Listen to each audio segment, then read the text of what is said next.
Alors ce matin, donc, nous allons présenter nos résultats sur la reconstruction du Cosmic Web.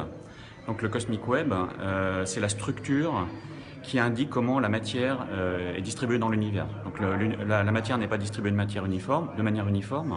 Elle est répartie en fait en amas de matière, les amas de galaxies, qui sont connectés entre eux par des filaments, séparés par des vides. Et nous avons pour la première fois reconstruit en 3D cette structure, y compris dans des régions qui ne sont pas observables directement.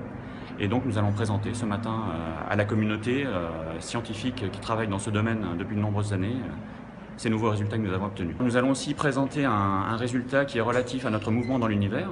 Donc la communauté qui est réunie aujourd'hui aux rencontres du Vietnam et se concentre en fait depuis plusieurs dizaines d'années sur la question de comprendre notre mouvement de 630 km par seconde. Donc la galaxie est en mouvement par rapport à ce qu'on appelle le fond diffus cosmologique, qui est une sorte de référence dans l'univers, un système de référence. Notre mouvement de 630 km par seconde reste inexpliqué, n'est pas encore expliqué dans sa totalité. Et aujourd'hui, en fait, nous allons montrer que ce mouvement n'est pas seulement dû en fait à l'attraction par une surdensité de matière, ce qu'on pouvait attribuer au grand attracteur, mais en fait serait plus attribuable à un phénomène d'évacuation d'un vide. Et donc nous serions en quelque sorte repoussés par une région de l'univers qui est en train de se vider, un vide qui est en train de se constituer, qui devient de plus en plus vide, et ce faisant évacue la matière et contribue à ce mouvement de 630 km par seconde.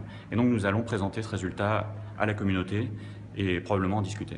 Donc le grand attracteur, c'est le terme qui a été donné à la source qui est à l'origine de ce mouvement de 630 km par seconde.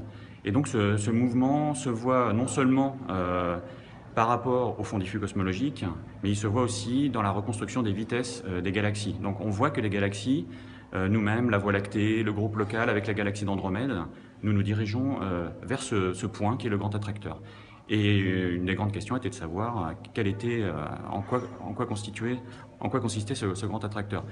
On peut raisonnablement penser que le grand attracteur est simplement la résultante de toutes les structures, les grandes structures, ce qu'on appelle les grandes structures cosmologiques qui résident dans la région.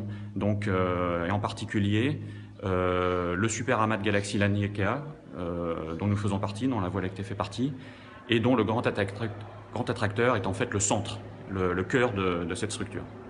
Cette structure, ce vide dont on s'éloigne en fait, on lui donne le nom en anglais de Great Repeller, et qu'on pourrait traduire par un terme qui n'est pas très élégant en français, qui est le grand repoussoir, et qui serait une sorte de pendant du grand attracteur.